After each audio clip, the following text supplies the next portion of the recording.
नमस्कार साथियों, कैसे हो आप सब? आई होप आप सब बढ़िया होंगे, मस्त होंगे। तो गाइस आज के ये वीडियो बेहद-बेहद यूज़फुल होने वाला है, तो कृपया कर इस वीडियो को एंड तक ज़रूर देखिएगा। तो गाइस आज की इस वीडियो में हम लोग क्लास 10 साइंस के एक ऐसे इम्पोर्टेंट टॉपिक को लेकर आ गए हैं, जिससे आपके बोर्ड एग्जाम में प्रश्न पूछे ही पूछे जाते हैं। जो कि आपको स्क्रीन पर दिख रहा होगा, इसको देखकर आप समझ ही गए होंगे हमारा टॉपिक आज क्या होने वाला है। जी, आज का ये टॉपिक पीरियोडिक टेबल होने वाला है, यानी कि आवर्त सारणी होने वाला है। इस टॉपिक से आपके जो भी डाउट्स हैं, आवर्त क्या होता है, वर्ग क्या होता है, आवर्त की संख्या कितनी है, आवर्त वर्ग की संख्या कितनी है, चाहे वो मेंडलीव का आवर्त सारणी हो या आधुनिक आवर्त सारणी हो, तो ये सभी डाउट आज की इस वीडियो में आपके क्लियर हो जाने वाले हैं। यदि आप इस वीडियो को अंत तक देखते हैं, तो आप किसी दूसरे का वीडियो देखने का ज़रूरत नहीं पड़ेगा। इस देखिए ये एक ऐसा टॉपिक है जिससे आपके बोर्ड एग्जाम में तो प्रश्न पूछते हैं, साथ-साथ आपके कॉम्पिटिशन लेवल तक आपके इस पे प्रश्न पूछे जाते हैं, क्योंकि ये टॉपिक ही बहुत यूज़फुल है। तो आपसे रिक्वेस्ट है कि आप इस टॉपिक को और इस वीडियो को एंड तक एक-एक पॉइंट समझकर आप बोर्ड एग्जाम में जाइएगा। तो आइए फटाफट से इस वीडियो को स्टार्ट कर लेते हैं। मेरा नाम है वाहिद रेज़ा और आप देख रहे हैं अपना फेवरेट सा YouTube channel A to Z knowledge. तो चलिए वीडियो को स्टार्ट कर लेते हैं। तो आइए यहाँ पे हम क्या करते हैं, शुरू करते हैं। सबसे पहले यहाँ पे हम देख सकते हैं, ये जो हमारा पीरियोडिक टेबल दिख रहा होगा आपको, जो आपकी स्क्रीन पे पीरियोडिक टेबल दिख रहा है, ये पीरियोडिक क्या है? तो आधुनिक आवर्त सारणी है, ठीक है? मॉडर्न पीरियोडिक टेबल है। तो मॉडर्न पीरियोडिक टेबल को किसके बेस पर सजाया गया है? तो परमाणु संख्या के आधार पर दर्शाया गया है। पहले तो प्रश्न यहाँ पे क्लियर होना चाहिए को जो हमारा आधुनिक आवर्त सारणी है, उसको परमाणु संख्या के बेस पर क्या किया गया? सजाया गया है। और जो पहले का मेंडलीव का आवर्त सारणी था, उसको परमाणु द्रव्यमान के बेस पर क्या किया था? सजाया गया था। तो यहाँ से ये आपका डाउट क्लियर होना चाहिए। आइए अब बात करते हैं कि हमारा वर्ग क्या होता है और आवर्त क्या होता है। इस आवर्त सारणी में जो आप देख रहे हैं, जो ऊपर से नीचे जो लाइन ये दिख रही है सभी, ऊपर से नीचे जैसे हाइड्रोजन, लिथियम, सोडियम, पोटेशियम जो ऊपर से नीचे आ रहे हैं, तो ये जो लाइन होता है ना, इसी को हम लोग क्या बोलते हैं? तो वर्ग बोलते हैं। कभी-कभी इसको क्या बोला जाता है? तो ऊर्ध्वाधर रेखा भी बोला जाता है, क्योंकि ऊपर से नीचे जो रेखा है उसको ऊर्ध्वाधर रेखा ही बोला जाता है। तो एग्ज़ाम में पूछता है कि कभी-कभी वर्ग ना देखकर स्तंभ पूछ देता है, तो इन सभी को हम लोग अलग-अलग नाम से जानते हैं। इसको हम लोग ऊपर से नीचे अब नीचे आएँगे तो इसको हम लोग वर्ग बोलेंगे या स्तंभ बोलेंगे या ऊर्ध्वाधर रेखा बोलेंगे। तो आपसे रिक्वेस्ट है कि आप जितने भी नोट्स मैं बताता जा रहा हूँ, उसको आप कॉपी पर नोट करते जाइए। वीडियो को पॉज़ कीजिए और उसको कॉपी में नोट कीजिए और फिर आगे अपना देखिए। तो ऊपर से जब नीचे आएँगे तो इसको हम लोग क्या बोलेंगे? वर्ग बोलेंगे। और यदि हम बाएँ से दाएँ जाएँगे, बाएँ से दाएँ आपने जो अब अभी जब बैठ कर आप जो अपना वीडियो देख रहे हैं, तो उसी के अनुसार से देखिएगा बाएँ से दाएँ क्या हुआ। तो बाएँ से दाएँ हमारा क्या चल रहा है? तो यह हुआ। बाएँ से दाएँ यहाँ पे देख रहे हैं आप, ये वाला चल रहा है। तो बाएँ से दाएँ यदि आप जा रहे हैं तो इसको हम लोग क्या बोलते हैं? तो आवर्त बोलते हैं। इसको हम लोग क्षैतिज रेखा ही बोलते हैं। जब हम बाएँ से दाएँ जाएँगे तो क्षैतिज रेखा ही बोलेंगे। साथ ही साथ इसको क्या बोला जाता है? आवर्त बोला जाता है। आई होप कि ये सभी आपको क्लियर हुआ होगा। नेक्स्ट आता है बात कि हमारा मॉडर्न पीरियोडिक टेबल में आवर्त कितने हैं और वर्ग कितने हैं। चाहिए इसको हम विजुअलाइज़ेशन कराते हैं और आपको दिखाने का प्रयास करते हैं कि कितना है।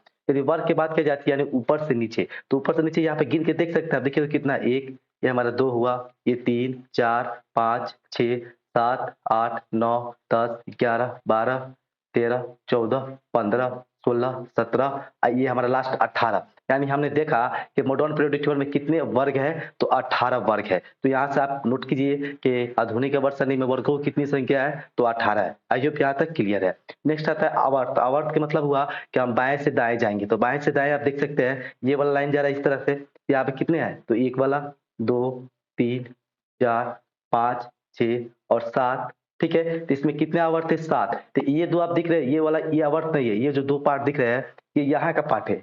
लेंथेनाइड और एक्टिनाइड ये 2 यहाँ का पार्ट है, तो इसको आप अलग-अलग नहीं गिन सकते, इसको आप इसी में गिनिएगा। तो कुल मिला के कितने आवर्त है? तो हमारे 7 आवर्त है। तो यहाँ से हमारा जो नोट्स बनता है, वो क्या बनता है कि आधुनिक आवर्त सारणी में वर्गों की संख्या 18 है और आवर्त की संख्या कितनी है? तो 7 है। तो आई होप आपको प्रश्न ये पूछेगा तो इसमें कोई भी गलती नहीं कीजिएगा। नेक्स्ट बात आता है कि कभी-कभी आपको एग्ज़ाम में यह ना पूछ देता है कि मेंडलीव से रिलेटेड पूछ देता है कि मेंडलीव के आवर्त सारणी में कितने आवर्त थे और कितने वर्ग थे। तो आइए इसको हम बताते हैं। जो मेंडलीव का आवर्त सारणी था उसमें कितने थे? तो 7 ही आवर्त थे। आवर्त की संख्या कितनी थी? तो 7 थी। अब बात करिए यदि वर्ग की संख्या, तो वर्ग की संख्या 18 ना होकर केवल 9 थे, ठीक है? तो मेंडलीव का जो आवर्त सारणी था उसमें 9 वर्ग थे और 7 आवर्त थे। और अभी का जो आधुनिक यानी कि आधुनिक पीरियोडिक टेबल है, इसमें 18 वर्ग है और कितने हैं? तो 7 आवर्त है। आई होप यहाँ तक किसी को कोई डाउट नहीं रह गया होगा। अब बात करें कि आधुनिक आवर्त सारणी में अभी तक कितने ऐसे तत्व हैं तो ज्ञात हो चुके हैं। मॉडर्न पीरियोडिक टेबल की बात चलिए, आधुनिक आवर्त सारणी, ठीक है? तो आधुनिक आवर्त सारणी में कुल ज्ञात तत्वों की संख्या कितनी है? तो 118 है, ठीक है? इसको आप अच्छे से याद कर लीजिए। आधुनिक आवर्त सारणी में कुल तत्व की कितनी संख्या है? तो 118 है। अब कहिएगा गुरुजी ये बताइए 118 तत्वों में कितने ऐसे तत्व हैं जो कि धातु है और अधातु है और कितने ऐसे तत्व है जो क्या है? उपधातु है। तो आइए इसको भी क्लियर करते हैं। तो हमने जान चुका है कि इस आवर्त सारणी में यानी कि आधुनिक आवर्त सारणी में तत्वों की संख्या 118 है। बात करें यदि धातु की संख्या, तो आधुनिक आवर्त सारणी में धातुओं की कुल संख्या अभी तक कितनी है? तो 91 है। कितनी है? 91। इसको अच्छे से आप नोट करते जाइए कि धातुओं की संख्या कितनी है? तो 91 है। बात करिए यदि अधातुओं की संख्या की, तो अधातुओं की संख्या कितनी है? तो 20 है। कितनी है? 20 है। अधातुओं की संख्या कितनी हो जाएगी? तो 20 हो जाएगी। अब बात करते हैं यदि उपधातु, ठीक है, जो कि इसे इंग्लिश में मेटलॉइड कहते हैं, तो उपधातु की संख्या कितनी हो जाती है? तो 7 हो जाती है। यहाँ से आपने 4 पॉइंट क्लियर किया। तत्व की कुल संख्या 118, अधातु की संख्या कितनी है? सॉरी, धातु की संख्या कितनी है? तो 91। अधातु की कितनी संख्या है? तो 20। और उपधातु की कितनी संख्या है? तो 7। आई होप यहाँ तक सबको क्लियर हुआ होगा। अब कभी-कभी प्रश्न पूछ देता है कि मेंडलीव की आवर्त सारणी में कुल कितने धातु, मेंडलीव को जब आवर्त सारणी किया, मैंने उसका जो काम शुरू किया था, तो उस समय मेंडलीव की आवर्त सारणी में कितने तत्व थे? इसको भी आप क्या कीजिए, थोड़ा-सा नोट बनाकर लिख सकते हैं कि मेंडलीव की आवर्त सारणी में उस समय 63 तत्व क्या थे? ज्ञात थे। उसके आवर्त सारणी में कितने तत्व थे? तो 63 तत्व थे। तो यहाँ तक आई होप सभी नोट्स बना लिया होगा। अब क्या करते हैं, हम इसके कुछ अगले पॉइंट्स की तरफ चलते हैं। देखिए, यदि आप इस वीडियो को देख लेते हैं, तो आपका वो हर टॉपिक क्लियर हो जाएगा जो आपके एग्जाम में पूछे जाते हैं, चाहे वो कॉम्पिटिशन के एग्जाम हो या बोर्ड एग्जाम हो। तो आइए यहाँ से हम क्या करते हैं और आगे पॉइंट क्लियर करते हैं। अब बात करिए यदि हम, देखिए ये हमारा हो गया। तो इस आवर्त सारणी की यदि बात किया जाए, तो इसमें देखिए ये जो पहला आपको ग्रुप दिख रहा है, ये पहला ग्रुप यानी पहला वर्ग, ये पहला वर्ग है ना, इस पहले वर्ग के जितने भी तत्व होते हैं उसको क्या बोला जाता है? इसके लिए हम क्या करेंगे, इसके लिए क्या करेंगे, हम एक अगले पेज पे चलते हैं। या आपसे बोले तो यहीं पे नोट कर सकते हैं। चलिए एकदम नोट कर सकते हैं, यहाँ पे हम लिख देंगे और आप उसको नोट कर लीजिएगा। तो जो आपका पहला वर्ग दिख रहा है, पहला वर्ग, तो इस जो पहला वर्ग होता है ना, तो इसके जितने भी तत्व होते हैं उन सबको क्या बोला जाता है? तो क्षारीय तत्व बोला जाता है। सॉरी, क्षारीय धातु बोला जाता है। क्या बोला जाता है? क्षारीय धातु। इसको आप आगे क्या कीजिए, नोट कर लीजिए। जो ये हमारा पहला वर्ग दिख रहा है, इसके सभी तत्वों को क्या बोला जाता है? तो क्षारीय धातु बोला जाता है। अब एक अपवाद देखिए, यहाँ पर धातु लिखने का मतलब ये सभी क्या है? धातु है। पर अपवाद में हमारा आ जाता है क्या? हाइड्रोजन। क्योंकि हाइड्रोजन क्या? एक धातु नहीं है। तो कभी एग्जाम में यही प्रश्न पूछा जाता है कि वर्ग 1 में ऐसा कौन सा ऐसा तत्व है जो कि धातु नहीं है? तो वो क्या हो जाएगा? हाइड्रोजन हो जाएगा। तो इसको आप नोट्स में लिख सकते हैं, नोट में लिख सकते हैं कि हाइड्रोजन एक ऐसा तत्व है जो वर्ग 1 में होते हुए क्या है? धातु नहीं है। ओके, आइए सबको क्लियर है। तो यहाँ मैंने पहले ग्रुप का बात किया। अब आता था हमारा दूसरा ग्रुप। तो दूसरा ग्रुप पे हम देख सकते हैं, यहाँ पे ये जो दूसरा ग्रुप दिख रहा है आपको, बेरिलियम, मैग्नीशियम, हमारा क्या है? यहाँ पे कैल्शियम है, तो अब स्ट्रोंशियम है, बेरियम है, रेडियम है। ये सभी जितने भी तत्व है, इन सबको क्या बुलाता है? तो यहाँ पे लिखते हैं, ठीक है। जो दूसरा, देखिए दूसरा जो हमारा वर्ग है, इसको हम लोग बोलते हैं क्या? तो क्षारीय मृदा धातु। यहाँ पे हम लिख देते हैं, आप इसको नोट्स कर लीजिएगा। क्या बोलते हैं? तो क्षारीय मृदा धातु। इसको क्या बोला जाता है? तो क्षारीय मृदा धातु बोला जाता है। तो ये जो 2 ग्रुप थे, ये बहुत इंपॉर्टेंट ग्रुप थे। इनको आपको जानना बहुत ही इंपॉर्टेंट था। तो आइए यहाँ तक 2 को क्लियर किया आपने और इसको नोट्स भी किया होगा। अब आइए बात करते हैं इधर के ग्रुप में। देखिए ये वाला पहला, दूसरा, तीसरा ग्रुप, चौथा, 5वां, छठा, 7वां, 8वां, 9वां, 10वां, 11वां, 12वां, 13वां, 14वां, अब 15वां। देखिए 15वां की बात करें। 15वां, ये जो ग्रुप आपको दिख रहा है, इससे भी प्रश्न पूछे जाते हैं। तो प्रश्न पूछता है इस प्रकार से कि वर्ग 15 का जो ग्रुप है, ये जो आपका 15वां ग्रुप बोल रहा है, इसको एक और किस नाम से जाना जाता है? तो जो वर्ग 15 का ग्रुप होता है ना, इसको हम लोग निक्टोजन बोलते हैं। यहाँ पे हम लिख देते हैं, जो आपका 15वां ग्रुप है, ठीक है, इसको क्या बोला जाता है? तो निक्टोजन। इसको हम हिंदी में यहाँ पे लिखते हैं निक्टोजन। और 15 के जितने भी तत्व हैं उन सभी को क्या बोला जाएगा? तो निक्टोजन बोला जाएगा। अब आता है ये वर्ग 16, ये 15 हुआ तो ये हमारा 16 हुआ। तो वर्ग 16 के, ठीक है, वर्ग 16 के जितने भी तत्व होंगे उन सबको क्या बोलेंगे? तो उन सबको बोला जाता है आपका काल्कोजन। यहाँ पर हम लिख देते हैं काल्कोजन। ओके, वर्ग 16 में जितने भी आपके तत्व दिखाई दे रहे हैं, ये सभी को क्या बोला जाता है? तो काल्कोजन बोला जाता है। तो एग्जाम में इस प्रकार से प्रश्न आते हैं कि निक्टोजन सदस्य का एक तत्व है, यहाँ पर ऑप्शन में दिया रहेगा, उससे आप लगा सकते हैं। क्या पूछ देगा कि काल्कोजन काल्कोजन समूह का एक तत्व है, तो यहाँ से आप क्या कीजिएगा, इसमें से कोई एक ऑप्शन लगा दीजिएगा। आज जब यहाँ तक सबको क्लियर हुआ। तो ये हमारा था 15 और 16वां ग्रुप। अब बात करिए यदि हम 17वें ग्रुप की, जो आपको यहाँ पर दिख रहा है। ओके, यहाँ पर 17वां ग्रुप, जो देखिए जो इम्पोर्टेंट टॉपिक होते हैं, इम्पोर्टेंट पॉइंट होते हैं, उन्हीं को मैं बताने का प्रयास कर रहा हूँ, क्योंकि यहीं से प्रश्न ज्यादा पूछे जाते हैं। ये हमारा आता है 17वां ग्रुप, जो यहाँ पर हमने लिख रहा 17वां ग्रुप, ठीक है। तो 17वां ग्रुप यानी 17वें समूह के जितने भी तत्व होते हैं उनको हैलोजन बोला जाता है।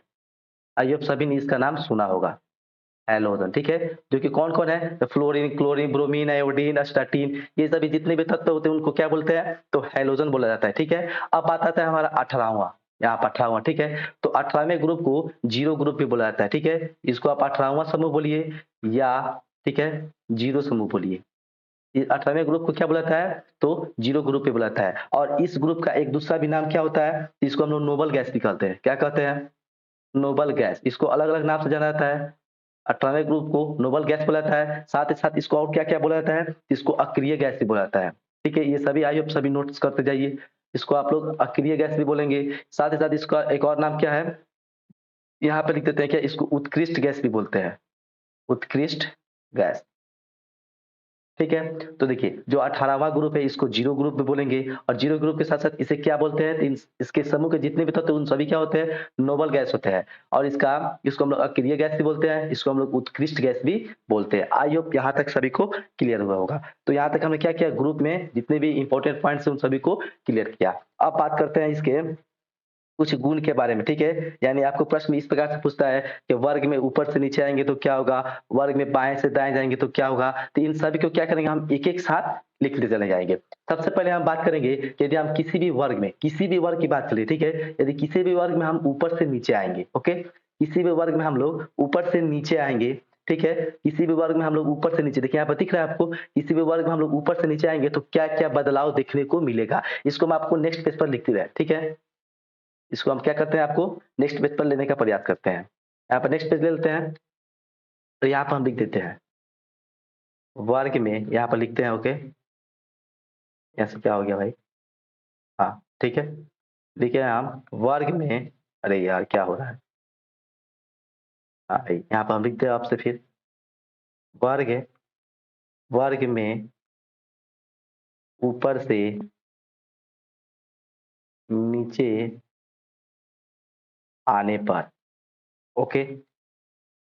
जैसे-जैसे हम ऊपर से नीचे आएँगे, ठीक है? वर्ग में जैसे हम ऊपर से नीचे आएँगे, तो क्या-क्या परिवर्तन देखने को मिलता है? तो सबसे पहला पॉइंट, ठीक है? सबसे पहला पॉइंट क्या आता है हमारा कि परमाणु त्रिज्या जो होती है वह बढ़ती जाती है। इसको आप अलग से नोट करते जाइए, ठीक है? परमाणु त्रिज्या बढ़ती जाती है, ओके?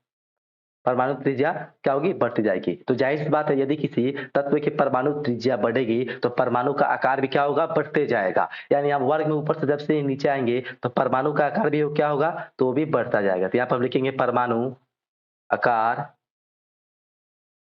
बढ़ता जाता है, बढ़ता जाता है। ये हम ऊपर से नीचे की बात कर रहे हैं अभी, ठीक है? नेक्स्ट हमारा तीसरा पॉइंट क्या आता है? यदि हम ऊपर से नीचे आएँगे, तो हमारा धात्विक गुण क्या होगा? बढ़ जाएगा, धात्विक गुण। धात्विक धात्विक गुण बढ़ता जाता है। इसी तरह आप क्या कीजिए कॉपी में लिखकर इसको आप अच्छे से याद कर सकते हैं। 4 में हमारा क्या होता है क्योंकि धात्विक गुण बढ़ गया इसका मतलब अधात्विक गुण क्या हो जाएगा? घट जाएगा। यानी हमारा अधात्विक अधात्विक अधात्विक गुण क्या होगा? घटता जाएगा, घटता जाता है। ठीक है? आई होप यहाँ तक सबको क्लियर है। नेक्स्ट आता है हमारा 5वां पॉइंट क्या कहता है कि जो विद्युत ऋणात्मकता होती है वो क्या होती है? घट जाती है। वर्ग में जब हम ऊपर से नीचे आएँगे तो विद्युत ऋणात्मकता क्या होगी? घटती जाएगी। तो ऐसे लिखेंगे हम विद्युत ऋणात्मकता ऋणात्मकता विद्युत ऋणात्मकता कम होती जाएगी, कम होती जाती है, कम होती जाती है। ओके, यहाँ तक क्लियर हुआ। अब छठा पॉइंट हमारा क्या होता है कि जब हम ऊपर से नीचे आएँगे तो हमारा क्या होगा? इलेक्ट्रॉनिक जो आकर्षण होगा ना, वो इलेक्ट्रॉनिक जो आकर्षण होगा वह कम हो जाएगा। इलेक्ट्रॉनिक इलेक्ट्रॉनिक इलेक्ट्रॉनिक आकर्षण इलेक्ट्रॉनिक आकर्षण कम होता जाता है, कम होता जाता है। ओके, आई होप यहाँ तक सभी ने नोट किया होगा। 7वां पॉइंट हमारा आता है कि जब हम वर्ग में ऊपर से नीचे की तरफ आएँगे तो हमारा आयनन यानी आयन बनाने की ऊर्जा आयनन ऊर्जा जो होगी वो क्या होगी? तो कम होते चला जाएगा। कम होते जाता है, कम होते जाता है। ओके, यहाँ तक हुआ। अब 8वाँ पॉइंट हम यहाँ पे लिखते हैं, ठीक है? 8वाँ पॉइंट और लास्ट पॉइंट क्या होता है कि जब हम वर्ग में ऊपर से नीचे की ओर आएँगे, तो हमारी संयोजकता जो होगा ना, संयोजकता यानी कि संयोजी इलेक्ट्रॉन, इस पर कोई भी प्रभाव नहीं पड़ेगा। तो संयोजी इलेक्ट्रॉन ना तो बढ़ेगा और ना ही घटेगा, जो जितना होता है उतना ही रहेगा। तो संयोजकता जो होगा, संयोजकता, ठीक है? संयोजकता तो क्या होगा? अपरिवर्तित रहेगा, यानी इस पर कोई भी प्रभाव नहीं पड़ेगा। तो ये भी प्रश्न पूछता है कि वर्ग में नीचे ऊपर से नीचे आने पर कौन-सा जो ऐसा गुण है जो अपरिवर्तित रहता है, तो उसकी संयोजकता जो होती है वह अपरिवर्तित होती है, अपरिवर्तित रहेगा। तो यहाँ पर देखिए, यदि हम वर्ग में ऊपर से नीचे आएँगे, तो ये हमारे 8 पॉइंट जो है, वो क्या होते हैं? परिवर्तन होता है। 8 पॉइंट में क्या होता है? परिवर्तन होता है। पहला कि परमाणु त्रिज्या बढ़ती जाती है, परमाणु का आकार भी बढ़ते जाता है, धात्विक गुण बढ़ते जाता है, अधात्विक गुण घटता जाता है, विद्युत ऋणात्मकता कम होती जाती है, इलेक्ट्रॉनिक आकर्षण कम होता जाता है, आयनन ऊर्जा कम होते जाता है और संयोजकता अपरिवर्तित रहेगा, यानी अपरिवर्तित रहता है। इतना यदि आपको मालूम है तो कोई भी ऐसा एग्जाम नहीं होगा जिसमें इससे बाहर प्रश्न पूछ दिए जाएंगे। इतना ही में से प्रश्न आता है, इसको आप अच्छे से कवर कर लीजिए। ये तो हुआ ऊपर से नीचे आने के बाद। यदि हम पीरियोडिक टेबल में, यहाँ पर फिर पीरियोडिक टेबल में हम आते हैं। यहाँ पे पीरियोडिक टेबल आपके सामने है, देख सकते हैं आप लोग पीरियोडिक टेबल यहाँ पर। हाँ, पीरियोडिक टेबल यहाँ पे आ गया। तो यदि हम ऊपर से नीचे आए तो हमारे 8 गुण परिवर्तित हुए। यदि हम बाएं से दाएं चले, बाएं से बाएं से दाएं चलने का मतलब क्या हुआ? यदि हम इस साइड से इधर जा रहे हैं, ठीक है? यहाँ पर हम करके दिखा रहे हैं, यानी इधर चले, ठीक है? इधर चले। बाएं से दाएं यदि हम चलना शुरू करें तो हमारा क्या-क्या परिवर्तित होगा? तो इसके लिए हम क्या करते हैं, आइए हम उसी पेज पर फिर चलते हैं। यहाँ पे हमारा पेज आ गया है। यहाँ पे हमारा पेज आपके सामने होगा। देख सकते हैं आप लोग। हाँ, यहाँ पे आ गया। इसको हम थोड़ा ऊपर कर लेते हैं, ओके? इसको ना हम क्या करते हैं, थोड़ा ऊपर कर लेते हैं। यहाँ तक तो ये हो गया हम ऊपर से नीचे जाने का। अब यहाँ पे हम क्या लिखने वाले हैं, यहाँ पे हम लिखेंगे बाएँ से, ठीक है? लिखेंगे आवर्त। अरे यार चल क्यों नहीं रहा है? हाँ, ठीक तो है। यहाँ पे हम लिखेंगे आवर्त, ठीक है?